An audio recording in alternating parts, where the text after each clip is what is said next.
Hai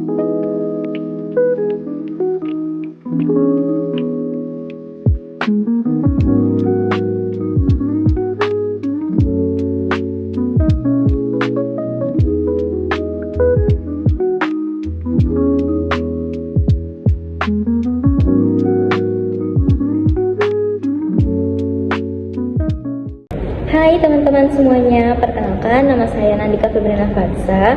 Jadi pada kesempatan kali ini kami akan membahas tentang OJK dan pasar modal. Mungkin kita sering mendengar istilah saham, investasi, atau bursa efek Indonesia di media sosial maupun di berita. Tapi sebenarnya siapa sih yang mengawasi semua kegiatan tersebut? Nah, jawabannya adalah OJK. OJK sendiri merupakan singkatan dari Otoritas Jasa Keuangan. OJK adalah lembaga independen yang bertugas mengatur dan mengawasi seluruh kegiatan di sektor keuangan di Indonesia. Kalau disederhanakan, OJK itu ibaratkan wasitnya di dunia keuangan. Jadi itu tugasnya memastikan semua kegiatan berjalan dengan aman, tertib, dan tidak ada pihak yang curang.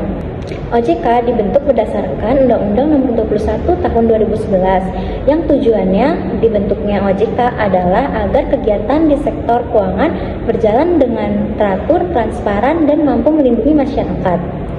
Jadi bukan cuma bank aja yang diawasi, tetapi asuransi, fintech, dan termasuk pasar modal. Contohnya, seperti saat masyarakat ingin investasi saham. Nah, OJK ini hadir untuk memastikan investasi tersebut berjalan dengan sesuai aturan sehingga masyarakat bisa lebih merasa aman. Nah, setelah mengetahui pengertian OJK, selanjutnya ada teman saya yang ingin menjelaskan mengenai fungsi dan tugas OJK. Dadah! Baik, di sini saya akan menjelaskan mengenai fungsi dan tugas OJK. Secara umum, fungsi utama OJK adalah menyelenggarakan sistem pengaturan dan pengawasan terhadap seluruh kegiatan jasa keuangan di Indonesia. Tugas OJK sendiri cukup luas. Yang pertama, OJK mengawasi sektor perbankan. Yang kedua, OJK mengawasi pasar modal. Terus yang ketiga, OJK juga mengawasi industri keuangan non-bank seperti asuransi, leasing, dana pensiun, dan fintech. Selain mengawasi, OJK juga memiliki tugas memberikan edukasi kepada masyarakat tentang keuangan dan investasi. Hal ini penting karena sekarang semakin banyak masyarakat tertarik investasi, tetapi masih banyak juga yang kurang memahami resikonya. Akibatnya sering muncul kasus investasi bodong yang menawarkan keuntungan besar dalam waktu singkat. Padahal dalam dunia investasi, keuntungan tinggi biasanya juga memiliki risiko yang tinggi. Kalau ada investasi yang bilang pasti untung tanpa risiko, justru kita harus curiga. Karena itu, OJK sering mengingatkan masyarakat agar selalu mengecek legalitas perusahaan sebelum berinvestasi. Jadi peran OJK bukan hanya mengawasi, tetapi juga melindungi masyarakat agar tidak mudah tertipu. Nah, setelah membahas fungsi tugas OJK, selanjutnya akan dijelaskan mengenai pasar modal dan instrumen yang ada di dalamnya. Halo, perkenalkan saya Nurul Aura Khairunisa. Di sini saya akan membahas tentang pasar modal. Jadi, apa sih pasar modal itu? Pasar modal itu tempat bertemunya pihak yang membutuhkan dana dan pihak yang menanamkan dana atau berinvestasi. Dalam pasar modal, perusahaan bisa memperoleh dana dari masyarakat dengan cara menjual saham atau obligasi. Sedangkan masyarakat atau investor membeli instrumen tersebut dengan tujuan memperoleh keuntungan.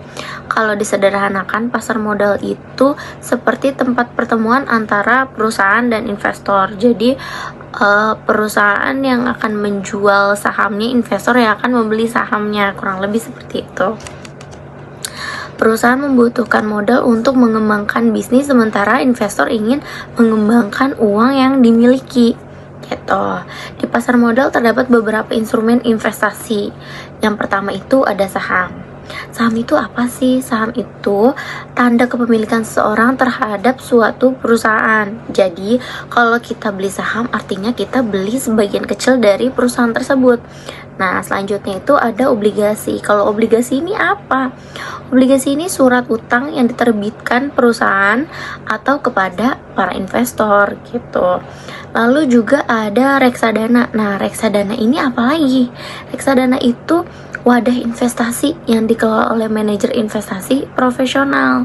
Nah, instrumen ini tuh cocok buat pemula karena pengelolaannya dilakukan oleh pihak yang lebih berpengalaman.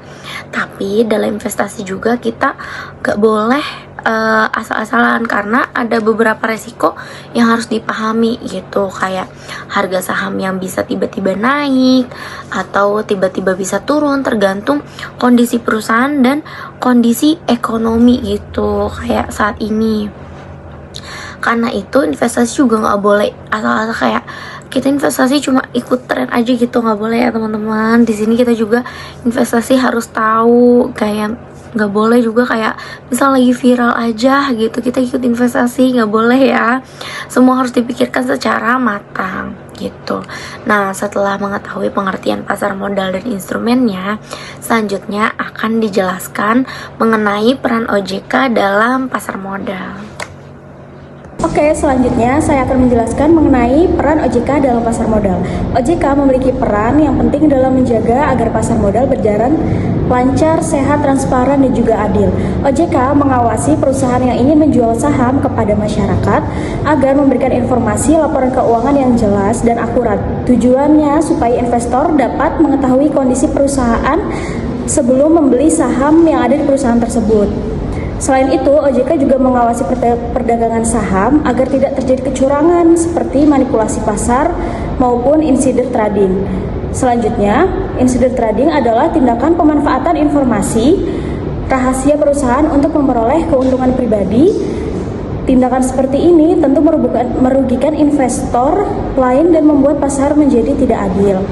Lalu, karena itu OJK membuat aturan dan pengawasan agar kepercayaan masyarakat terhadap pasar modal tetap terjaga. Pasar modal sendiri memiliki banyak manfaat bagi perusahaan.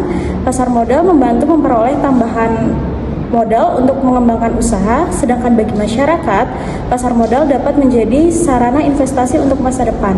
Namun, sebagai seorang investor, kita juga harus tetap bijak dalam memahami risiko investasi.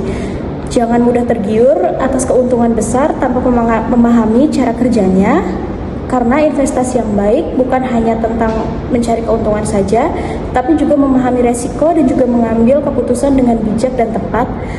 Mungkin itu saja yang bisa saya sampaikan dari kelompok kami mengenai OJK dan pasar modal. Terima kasih atas perhatiannya.